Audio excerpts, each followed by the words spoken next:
बोलती पुस्तके. ज्यांना वाचनाचा नाद, त्यांना बोलती पुस्तके घाली साद. आमचं चॅनल सबस्क्राईब करा आणि सबस्क्राईब करायला इतरांनाही सांगा. नमस्कार श्रोते मित्र हो. बोलती पुस्तके सादर करत आहे लेखक श्री राणा प्रताप पाटील लिखित कादंबरी वंगाळ, प्रकरण 7. नागवाडी मैदानातल्या खट्ट होणाऱ्या कुस्त्या बघायला जमलेल्या कुस्ती शौकीनांच्या मधून वाट काढीत काढीत दादू मैदानाजवळ आला. वाकून मातीच्या पाया पडला. महाबली बजरंग बलीचे नाव मनातल्या मनात पुटपुटला. नुसत्या किस्ताकावर असल्या दादूचे शरीर चमकत होते. केस कापले होते. चेहरा लाल भडक झाला होता. एखादा मारका बैल मुसमुसावा तसा तो मुसमुसत होता. नाकात तोंडातून गरम वाफा निघत होत्या. खन खन खन शड्डू ठोकून त्यानं मैदानात प्रवेश केला. मैदानात गोलाकार फिरून तो गुडघ्यावर खाली बसला. अंगावर बकाबक माती घेऊन हातांच्या उंजळीतली माती तोंडाला फासली. दादू मैदानात आत आलेला पाहून स्टेजवरची मंडळी व मैदानाला उपस्थित पाहुणे कुस्ती जोडण्यासाठी मैदानात आले. दोन्ही पैलवान जवळ आले. पाहुण्यांनी कुस्ती जोडली. 2 पैलवानांच्या मध्ये हात सलामी झाली आणि कुस्ती लागली. पूर्ण मैदान चिडे चुप्प झालं. एवढं की टाचणी पडल्यावर देखील आवाज येईल. दोन्ही मैल एकमेकावर रेड्यासारखे टकरा घेऊ लागले. डोक्याला डोकं लावून कुस्ती सुरू झाली. एकमेकांच्या कानावर मानेवर ठोके पडू लागले. चौदंडी सुरू झाली. ताकदीचा अंदाज घेऊ लागले. बोटात बोटे घालून बोडण्यात येऊ लागली. रामाने ताकदीच्या जोरावर दादूच्या बोटांचा कुस्कुरा केला. दादूही त्याला प्रतिकार करू लागला. रोजच्या रोज बोटावर 500 जोर मारण्याचा फायदा दादूला आज होत होता. ताकदीचा अंदाज घेणं अजून चालूच होतं. दादूला रामा माने तसा ताकदीला बराच जड.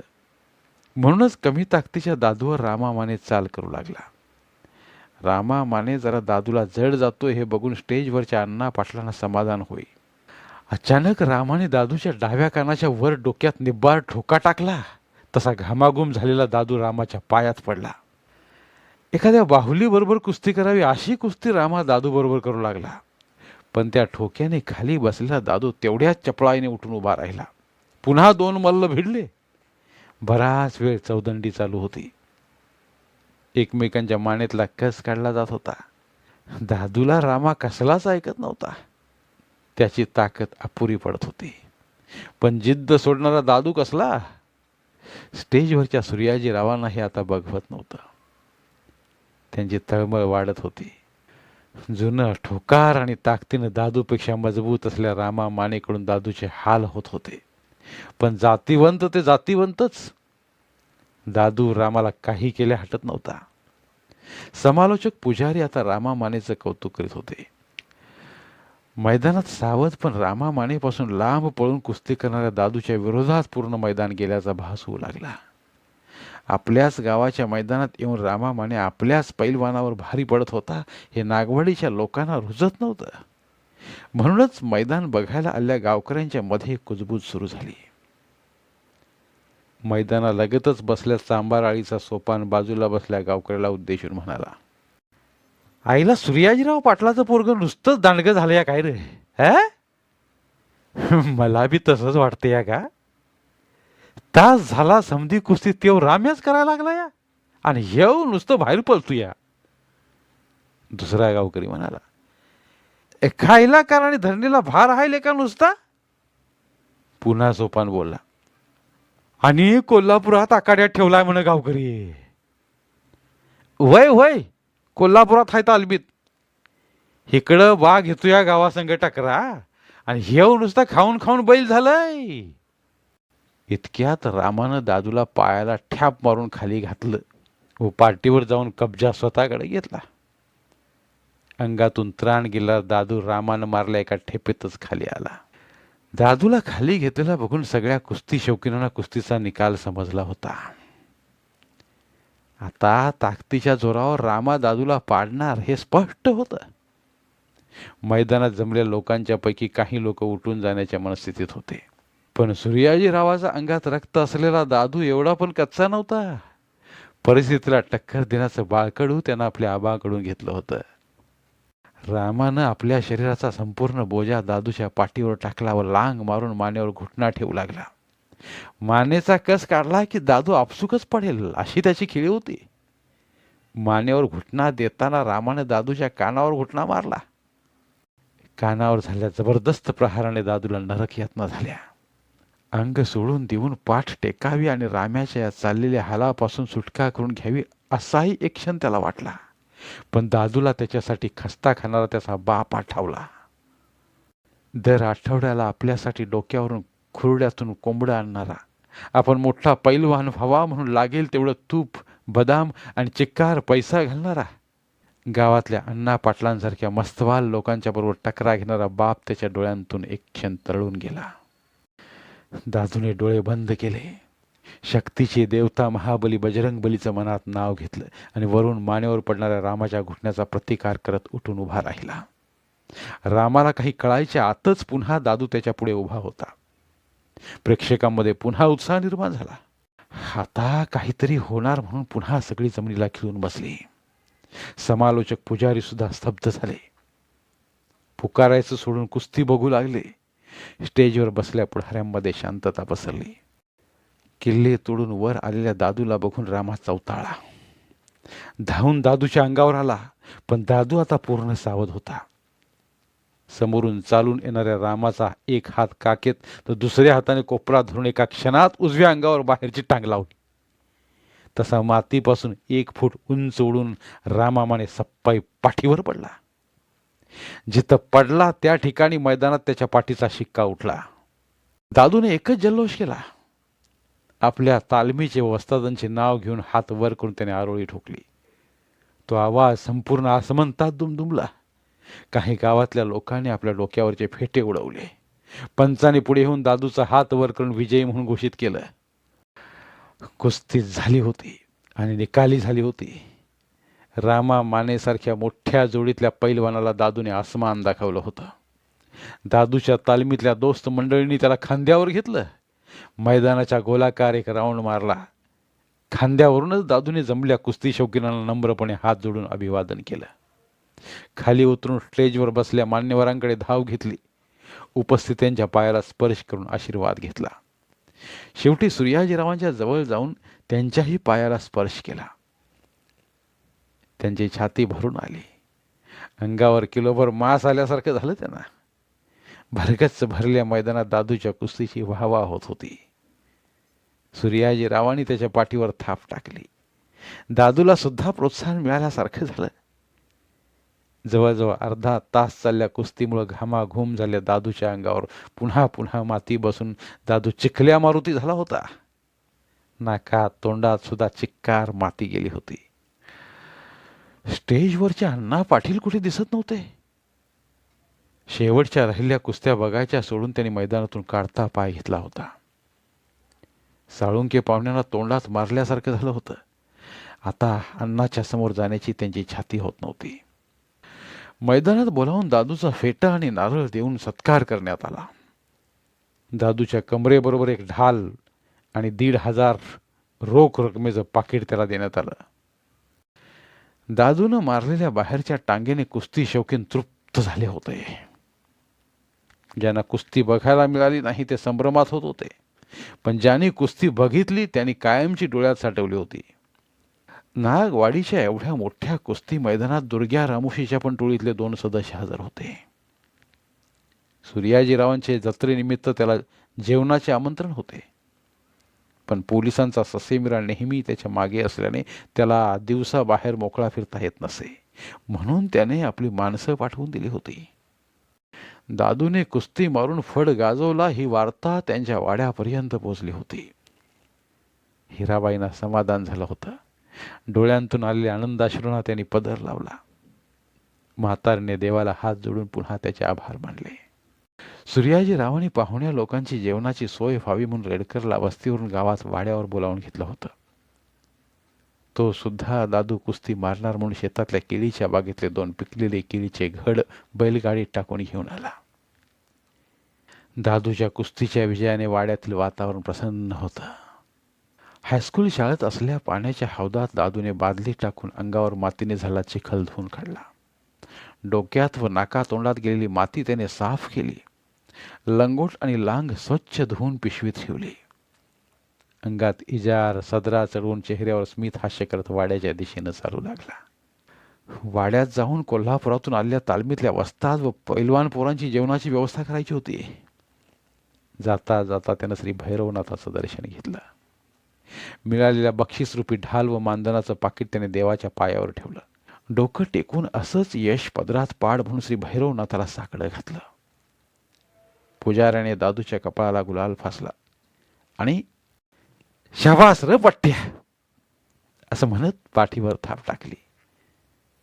दादू गाभाऱ्यातून बाहेर आला. देवळाच्या दगडी पायऱ्यावरून खाली येऊन त्याने पायात पायतान चढवलं आणि वाड्याच्या वाटेला वळणार इतक्यात दुर्ग्याचे साथीदार तिथं आले.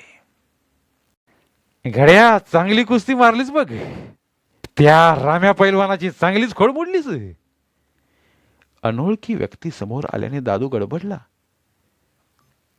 गावात नवा हैसा काय ओळखलं नाही जे? दादूने प्रश्नार्थक चेहऱ्याने त्यांना विचारला. होय नवच हाय. तुझं पाहुणच समज की. दादू पुन्हा विचारात पडला. अचानक ही कोण नवीन पाहुणा आहे ते? मी असनी ओळखत पण नाही. गोंधळलेल्या दादूकडे बघून भीमा म्हणाला. पोरा लई विचार करू नकस. म्या हाय भीमा. हेव हाय मल्ल्या. तुझ्या बाच म्हणजे सूर्याच्या रावाचं लई उपकार आहे ते आमच्यावर. म्हणजे म्या समजलो नाही. तुला ते समजणार बी नाही. विचार कवा तरी सूर्याच्या रावाला सांगत्याल तुला. पुन्हा भीमा म्हणाला. दादूने होकारार्थी मान डोलावले आणि स्तब्ध उभा राहिला. बरं चलतो आम्ही. सूर्याजीरावाला दुर्ग्याचे साथीदार भीमा आणि मल्ल्या गाठ पडलं म्हणून सांग. एवढं बोलून खांद्यावर टाकल्या धनगरी घोंगड्याच्या घड्या सरळ करीत भीमा आणि मल्ल्या झप्प दिशे निघून गेले. पाठमोऱ्या जाणाऱ्या त्या 2 आकृत्यांना दादू हातात लांग लंगोटा घेऊन निहाळत राहिला. सकाळची 4-5ची वेळ होती. सूर्य डोकं वर काढत होता. त्याची बारीक किरणे जमिनीच्या दिशेने उधळलेल्या घोड्यांसारखी धाव घेत होती. थोड्याशा धुक्याने जमीन ओली चिंब झाली होती. पहाटेच उठून रेडकरने म्हसरांच्या मागचं शान घाण काढायला सुरुवात केली होती. सूर्याजीराव नेहमीप्रमाणे पहाटेच मळ्यात दाखल झाले. नामदार शिवाजीराव देशमुख साहेबांनी सूर्याजीरावांच्या शेतात जाणाऱ्या रस्त्याच्या मध्येच वाहणाऱ्या ओढ्यावर फरशी बसवून पलीकडील शेतकऱ्यांना मोठा दिलासा दिला होता. सूर्याजीरावांच्या बरोबरच ओढ्या पलीकडे त्यांच्या भावकीतल्या व जगताप जाधव यांच्या शेतीच्या पट्ट्या होत्या. रोजच्या रोज शेतात जाणाऱ्या येणाऱ्यांना ओढ्यावर टाकल्या 2 मेडक्यावरूनच ये जा करावी लागत असे. बाया माणसांची त्या मेडक्यावरून बरीच कसरत होत असे आणि म्हणूनच सूर्याजीराव आणि त्यांच्या भावकीतली काही मंडळी मिळून नामदार शिवाजीराव देशमुख यांच्या पाठपुराव्यानेच ओढ्यावर 2 मोठे सिमेंटचे पाईप घालून त्याच्यावर दगडी फरशी बसवण्यात आली होती. त्यामुळेच आता शेतकऱ्यांना त्याचा चांगलाच उपयोग होत होता. वाळवा तालुक्यात झालेल्या साखर कारखान्याने आता 2-3 गळीत हंगाम उत्तमरित्या पार पडली होती. त्यामुळे सूर्याजीरावांनी वताच्या तुकड्यात 3.5 एकर ऊस केला होता. स्वतः राबून काढलेल्या विहिरीवर त्यांनी डिझेल इंजिन बसवलं होतं. सूर्याजीरावांचा जवळचा जिगरी दोस्त रामभाऊ त्या इंजिनचा स्वयंघोषित इंजिनियर होते. इंजिनाच्या कनेक्शन पासून ते त्याच्या स्टार्टर पर्यंत सगळी माहिती रामभाऊंना होती. विहिरीला उमाळ भरपूर असल्याने विहीर एका रात्री तुडुंब भरलेली असायची. रामभाऊंना जमीन नव्हती. त्यामुळे सूर्याजीरावांची हौशा आणि राजा ही बैलजोडी घेऊन ते बाकीच्यांच्या शेतात मेहनतीला जात असत व सूर्याजीरावांना सुद्धा त्यांचा भरपूर हातभार असे. विहिरीवर बसवलेल्या इंजिनाने विहिरीतलं पाणी उपसून ऊसाला पाणी देत असत. सूर्याजीरावांच्या वताच्या तुकड्यातला ऊस चांगलाच दणकेबाज आला होता. काळ्या भोर ऊसाला येणाऱ्या जाणाऱ्यांची नजर लागेल इतका जोमात होता. वेळेवर घरच्या बैलांची मेहनत, वेळेवर पाणी आणि वेळेवर भांगलन, त्यामुळेच हे शक्य झालं होतं. नागवाडीच्या आसपासच्या गावातील लोक आवर्जून सूर्याजीरावांचा ऊस बघण्यासाठी येत होते. दादू अजून कोल्हापूरला आखाड्यात गेला नव्हता. जत्रा होऊन सुद्धा दादू अजून नागवाडीतच होता. शेतीत सूर्याजीरावांना हातभार लावत होता. पण हातातोंडाला आलेला घास गावात राहून नको त्या भानगडीत पडेल ही भीती त्यांना होती. म्हणून ते त्याला वारंवार कोल्हापूरला आखाड्यात जाण्यासाठी वारंवार खवळत असत. पण 15 दिवस गावात रमून गेल्या दादूला अजून गाव सोडवत नव्हतं. आज जरा लवकरच मालकांना वस्तीवर आलेलं बघून रेडकरनं शेण काढायला हातात घेतलेला खराटा बाजूला टाकला आणि मालकाच्या जवळ आला. मालक, आज यरवाळी म्या काढली असते की धरा, रेडकर म्हणाला. सूर्याजीराव काहीच बोलले नाहीत.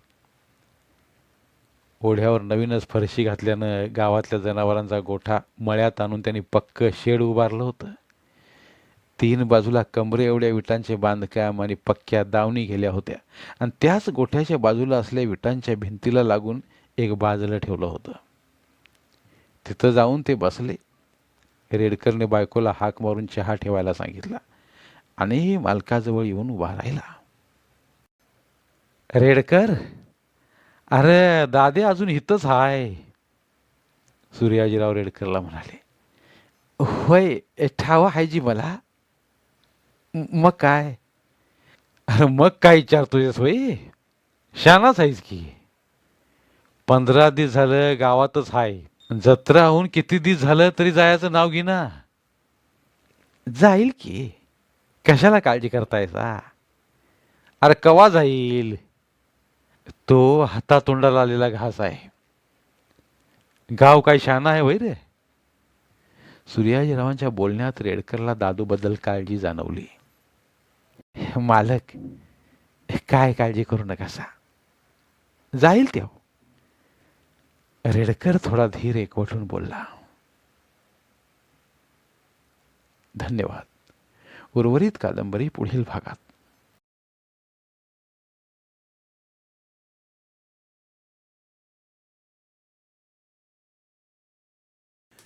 धन्यवाद. प्रिय श्रोते मित्र हो, आपल्यासाठी एक आवाहन. आमच्या चॅनलच्या प्लेलिस्ट विभागात तुमच्यासाठी शेकडो कादंबऱ्यांचे ऑडिओ बुक्स उपलब्ध आहेत. तिथे प्रत्येक कादंबरीचे सर्व भाग एकत्रित मिळतील. त्यामुळे सध्या सुरू असलेल्या क्रमशः कादंबरीच्या पुढील भागासाठी वाट पाहण्याची गरज नाही. तुमच्या वेळेनुसार तुम्ही संपूर्ण कादंबरी सलगपणे ऐकू शकतात आणि साहित्याचा आस्वाद घेऊ शकता. कृपया आमच्या चॅनलच्या होमपेजवर जाऊन प्लेलिस्ट चेक करा आणि तुमची आवडती कादंबरी निवडा. धन्यवाद.